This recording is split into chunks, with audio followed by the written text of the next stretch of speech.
up, nerds? Welcome back to the Nerdy Narrative.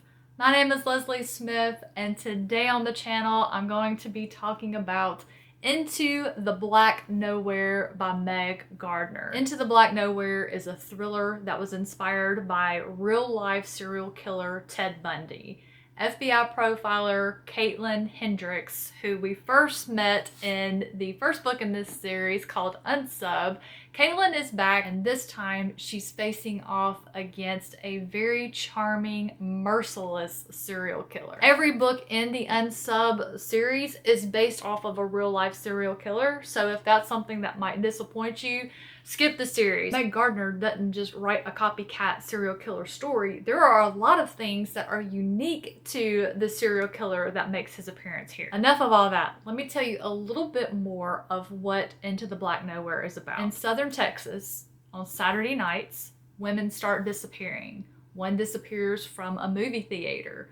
One disappears from her car while being at a stoplight at a train crossing. Another simply vanishes from her home. Her husband comes home and finds their infant child crying. The local authorities have contacted the FBI and requested the Behavioral Analysis Unit, which Caitlin has been recently assigned to come out and provide aid in profiling what they suspect is a serial killer. Into the Black Nowhere is Caitlin's first case as an FBI profiler.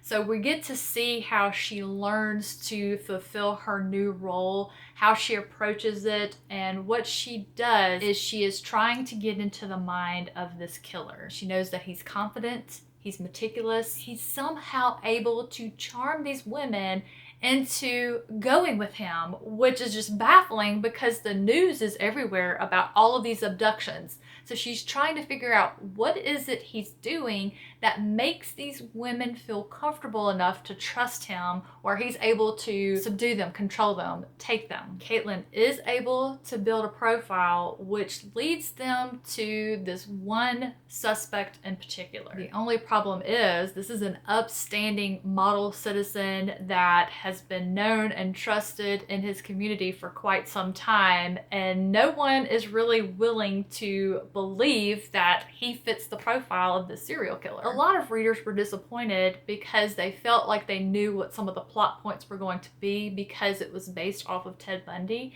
and that's true. There is a bit of predictability to them, and of course when you know the serial killer is modeled after, you know, okay, he's gonna do this, he's gonna do this, but there's so much more to it that makes it so interesting. Like the atmosphere. Meg Gardiner is wonderful at writing atmosphere, the fear of the community as more and more women come up missing, the discovery of bodies of even more women they weren't aware of, which indicates this has been going on for some time before law enforcement put it together. Just the fear that that creates, Meg Gardiner is so good at writing that. Into the Black Nowhere may be the first book I've ever read that's the counterpoint to that whole saying about blondes having more fun.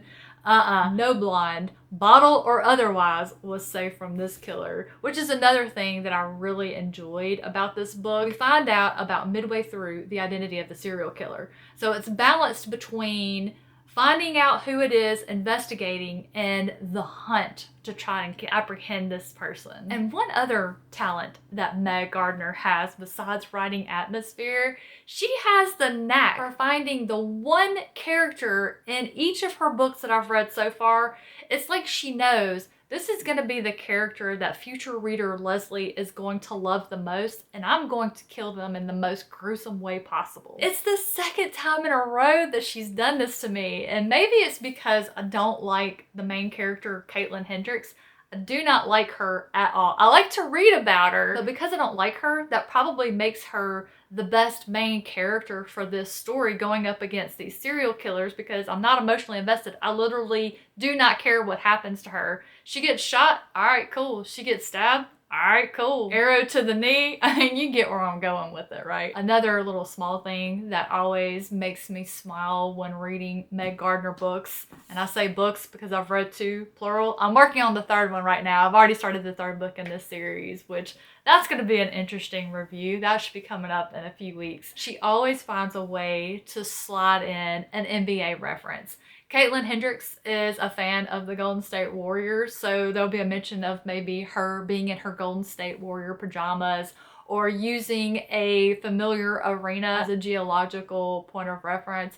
Oh, we were driving downtown and turned left by the Trailblazers Stadium. Just little things like that that gives me joy. So yeah, another hit for me from Meg Gardiner. As I stated, I've already started book 3. I'm almost done with it, so I should be getting that one reviewed and out very soon so you can see how the series is progressing. And then I'll be going right into the 4th book. I already have that one locked and ready to go. I would say if you're a fan of Stephen King's crime thrillers, like Mr. Mercedes of the Bill Hodges trilogy, I think you would love these books. In fact, Stephen King has blurbed several of Meg Gardiner's books, a very deserving endorsement indeed. So those of you out there who are like me, you love crime thrillers, especially when it's about a serial killer, I think you would enjoy reading the Unsub series by Meg Gardiner. Thank you all so much for watching today. I hope I helped you find a new series to put on your TBR. Have a wonderful rest of your day, and I'll see you in the next one.